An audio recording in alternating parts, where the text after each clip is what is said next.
In this video, I'm going to show you how to enable or disable auto-scrolling in Firefox quickly and easily. This is a simple setting, but it can make a big difference depending on how you like to browse the web. If you want smoother scrolling behavior, or if auto-scrolling is getting in the way, you'll be able to turn it on or off in just a few clicks. If this tutorial helps you out, please hit the like button and subscribe for more useful Firefox tips and computer how-to guides. Let's jump right in. First, open Mozilla Firefox on your computer.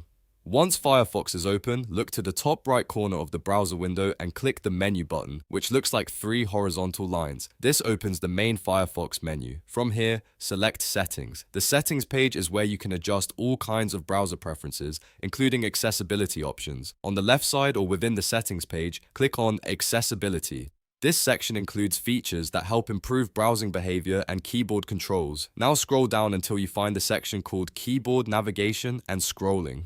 This is the area where Firefox keeps the auto-scrolling option. To enable auto-scrolling, simply tick the box next to Use Auto-scrolling. Once that box is checked, Firefox will allow auto-scrolling when you use supported mouse or keyboard actions. If you want to disable it instead, just untick the Use Auto-scrolling box. That will turn the feature off right away. There's no complicated saving process here, so your change should take effect immediately. This is especially handy if you accidentally trigger auto-scrolling and want to stop it from happening again, or if you prefer to keep it enabled for faster navigation. And that's it. You now know how to enable or disable auto-scrolling in Firefox. If this video helped, make sure to give it a like, subscribe for more tutorials, and leave a comment if you want to see more Firefox settings guides. Thanks for watching, and I'll see you in the next one.